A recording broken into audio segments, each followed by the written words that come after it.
अभिजित पाटील देवेंद्र फडणवीस यांच्या भेटीला शरद पवारांचे निकटवर्तीय अभिजित पाटील हे आज सोलापुरातील बालाजी सरोवर हॉटेलमध्ये राज्याचे उपमुख्यमंत्री देवेंद्र फडणवीस यांची भेट घ्यायला पोहोचले आहेत।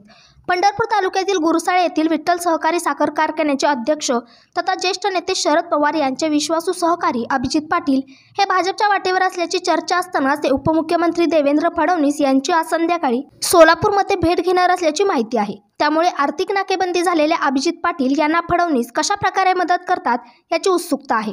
विठ्ठल सहकारी साखर कारखान्याकडे राज्य सहकारी बँकेचे मुद्दल आणि त्यावरील व्याज असे एकूण 430 कोटी रुपये थकीत आहेत। या प्रकरणी बँकेच्या तक्रारीनुसार कारखान्याचे अध्यक्ष अभिजित पाटील आणि संचालक मंडळावर गुन्हा दाखल आहे।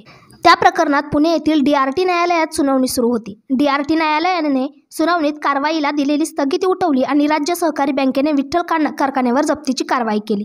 या कारवाईनंतर अभिजित पाटील यांनी भाजपशी घरोबा करण्यासाठी आज देवेंद्र फडणवीस यांची भेट घेतली आहे। या भेटीनंतर अभिजित पाटील भाजपमध्ये प्रवेश करणार आहे हे पाहणे महत्त्वाचे आहे।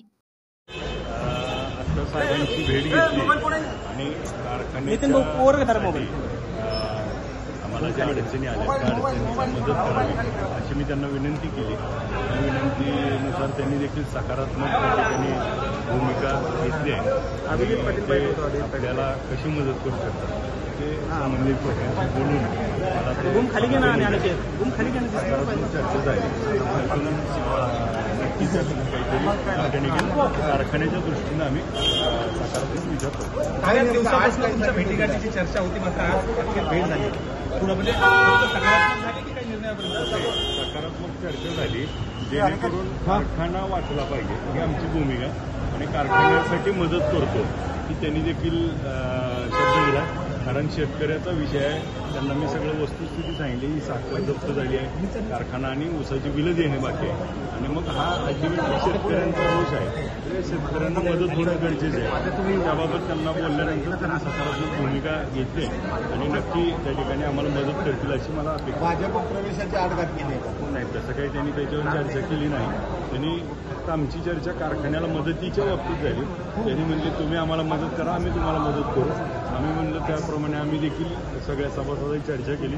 सभासद देखील त्या ठिकाणी सकारात्मक आपण मदत करा, आम्ही पण मदत करू ही फक्त आमची चर्चा। थोडक्यात लोकसभेला मदत तुमच्याकडनं अपेक्षित आहे तर नक्की त्यांनी आम्हाला मदत करतात म्हणल्यावर आपलं पण त्यांना मदत करणं काम आहे। म्हणजे अभिजित पाटील यावेळेला माढा आणि सोलापूर लोकसभेला भाजपला मदत होईल असं काम करायचं। आता आम्ही त्यांच्याशी चर्चा झाली, अंतिम टप्प्यात त्याचा आम्ही आता काही आमच्या संचालकांना आता चर्चा करून त्यांनी जे मदतीचा आम्हाला काही दिला त्याप्रमाणे निर्णय करून आम्ही वैयक्तिक तुम्हाला काय वाटते, मदत करायला हवी? जर त्यांनी मदत केली तर लगेच वैयक्तिक बैठक चर्चा होईल। मूळ मुद्दा असा आहे की तुम्ही आज भेटायला आलात तर काहीतरी ठरवूनच आलो की कारखान्याला मदत झाली पाहिजे, त्यासाठी म्हणेल ती किंमत आम्ही मोजायला तयार आहोत। मग हा तर काही फार मोठा विषय नाही। दर 5 वर्षाला निवडणूक येतात आणि एकदा जर कारखाना संपला शेतकऱ्याचा की आयुष्यभराचं नुकसानीचा शब्द माझ्यावर येतो। म्हणून खऱ्या अर्थानं आम्ही ह्या भूमिका घेतोय की कारखान्याला मदत कोण करेल कसं करेल त्याप्रमाणे आम्ही त्या सकारात्मक